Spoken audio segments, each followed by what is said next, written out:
Okay, continuing with the outline for section 6.2. We went all the way up through example number 2, part D, so I am continuing with part E for number 2. In number 2, part E, you are rotating to 7 pi over 4, and you are rotating in a negative direction. If you want to get the equivalent of the 7 pi over 4 in degrees, you can put in a 180 for the pi, multiply it by 7, and then divide by 4 if you're more comfortable with degree form of that number, of that angle. So 7 times 180 divided by 4 is 315 degrees. Okay, so when it says to rotate to 7 pi over 4, you're really going to rotate to 315 degrees, but you're going to spin in a negative fashion. So here's a picture for that. Okay, you're going to be going by the time you get here, spinning in a clockwise fashion, you're at negative 270. Because it's 90, 90, 90, and then you're going all the way to 315. So the difference between 270 and you're going all the way to 315. So the difference between where you're at right now and 315 in your calculator, if you want to go 315 minus 270, you'll get that you need to travel another 45 degrees. So you're going to continue. And if you do go another 45 degrees, 270 plus an additional 45, you'll be at 315.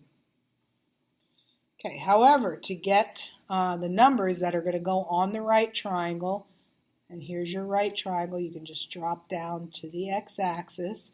In order to get the x and the y, you have to understand reference angle. So you've gone 315. If you were to go another 45 degrees, you would have been at 360. This plus 45 would give you a full 360 degrees. So that additional bit, that additional degrees that you didn't travel is what's known as the reference angle. We use this little accent mark on theta. Reference angles are always positive.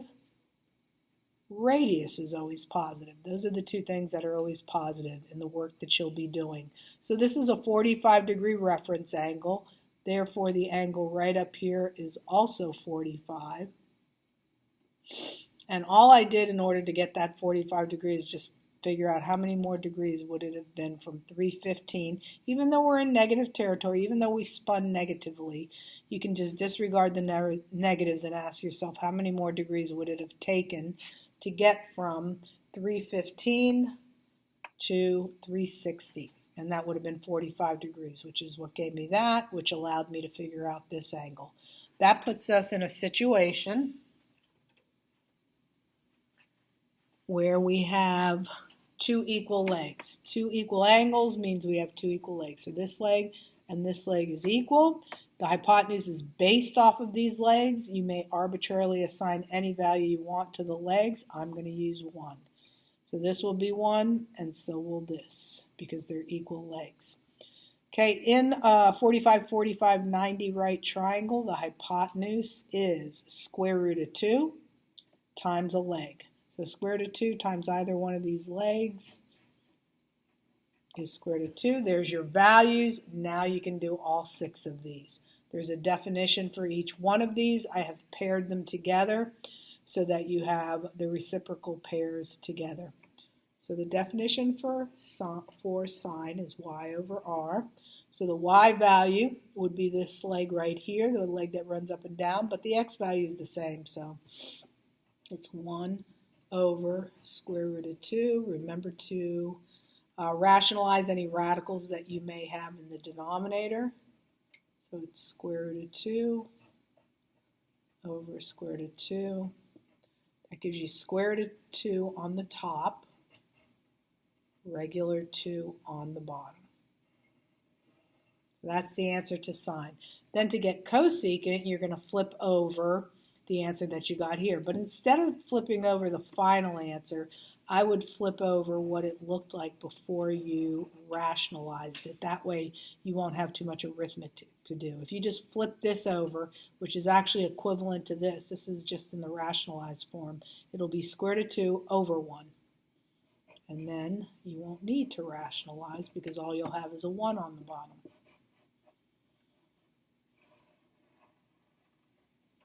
Okay, cosine, that would be x over r.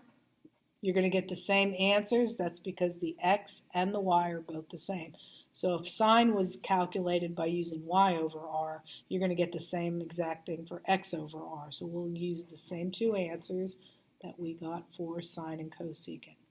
Square root of 2 over 2 would be cosine, and then when you flip this over, it would be square root of 2.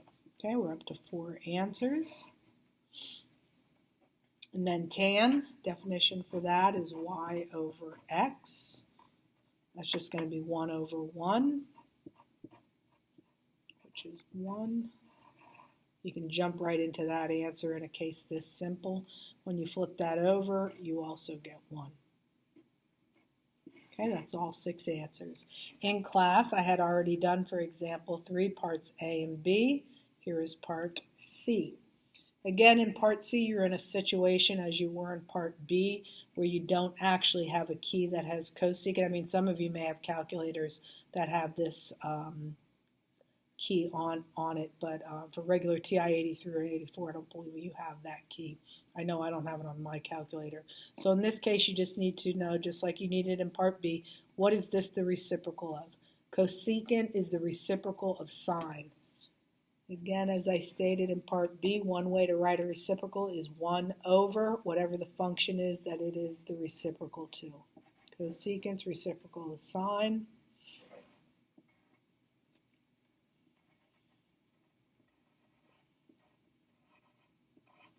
Make sure that you're in radian form.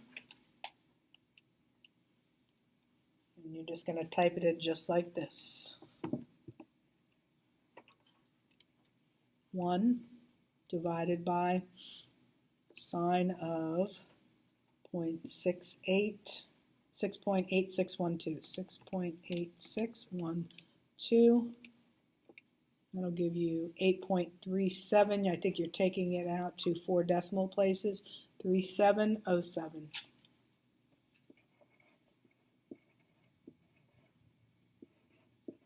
And then for this last one, you can put it in just like this. You're in radian. Remember, pi is a radian type number. It's a decimal number. You actually do have a key for tan, so it's just tan of pi, second function pi, divided by 12, and you get 0.0046.